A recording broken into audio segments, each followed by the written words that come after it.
हाय नमस्कार. Kiara beauty tips आणि daily blog चॅनलमध्ये तुमचं स्वागत आहे. हा माझा गावचा व्हिडिओ आहे.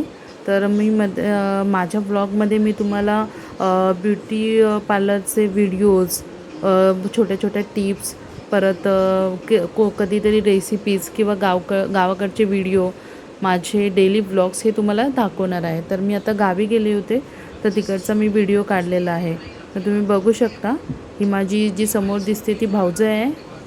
ही माझी पाठीमागे दिसते ती ती 2 नंबर भाऊजं आहे. आणि आता आम्ही जातो आहे. आमचा आज बुधवार आहे, तर आज आमच्या गावचा बाजार आहे. तर आम्ही आता रस्त्याने जातो आहे. तुम्ही बघू शकता.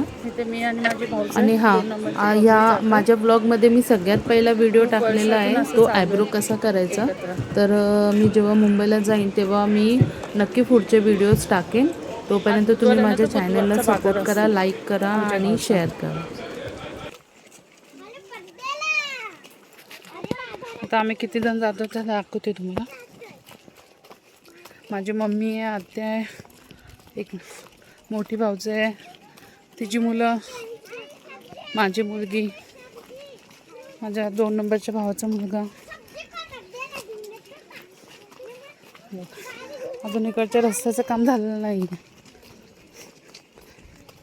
आतमध्ये आम्ही गावाच्या बाहेर राहायला आहोत ना, शेतामध्ये आमचं घर आहे, त्याच्यामुळे इकडचा रस्ता असंच आहे.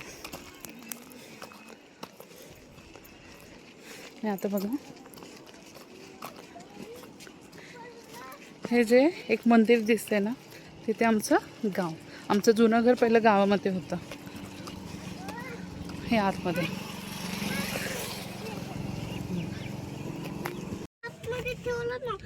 आता आम्ही गाडीमध्ये बसलो.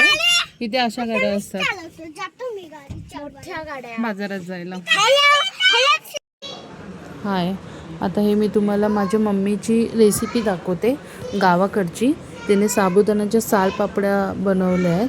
तर मी छोटासा त्याचा व्हिडिओ शेअर करते तुमच्यासोबत. आता तिने 1 किलो साबुतांदूळ रात्री भिजत घातले होते.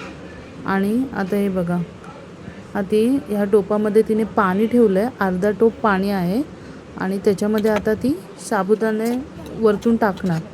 ही माझी भाऊजं आहे, ती साबुदाणे आता त्याच्यामध्ये टाकेल. माझी मम्मी ते हलवत राहील. आणि मग ते बघा अशा प्रकारे तुम्ही ते साबुदाणे पाण्यामध्ये टाकायचे ते शिजण्यासाठी. आणि त्याला खूप वेळ शिजवावं लागतं. बघा, तुम्ही बघू शकता.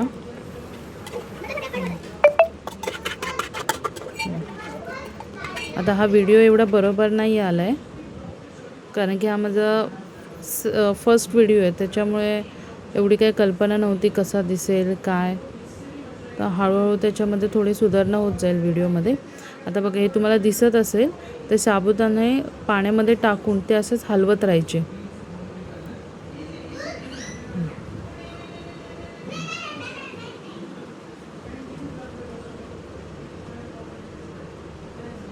चांगले पिळून घेऊन ती साबुदाण्यामध्ये ते टाकत आहे.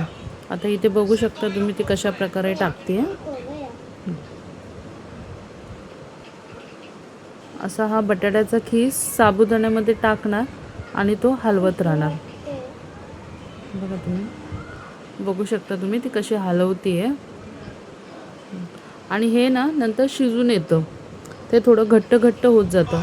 पण हे सारखं हलवत राहावं लागतं, कारण की ते जर तुम्ही हलवलं नाही तर ते खाली लागू शकतं, म्हणजे खालती टोपाला ते चिटकू शकतं. त्याच्यामुळे ते सारखं खाली लाव. आता इथे बघू शकता आपलं जे सालपापड्याचं जे मिश्रण आहे ते तयार झालेलं आहे. आता हे तयार झालेलं ते कसं समजायचं, ते मग मम्मीला मी विचारलं की आता हे कसं समजणार की तयार झालं आहे. तर बघा, इथे तुम्हाला दाखवते माझी मम्मी. हे पूर्ण मिश्रण असं काचेसारखं दिसतं, म्हणजे एक असं पातळ असं दिसतंय. बघा, थोडंसं घट्ट पाहिजे, जास्त पातळ करून चालत नाही, नाहीतर त्याच्या सालपापड्या त्या पसरू शकतात.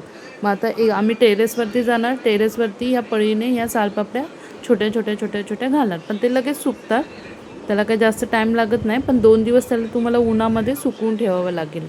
ही रेसिपी तुम्हाला आवडली असेल तर नक्की लाईक, सबस्क्राईब आणि शेअर करा.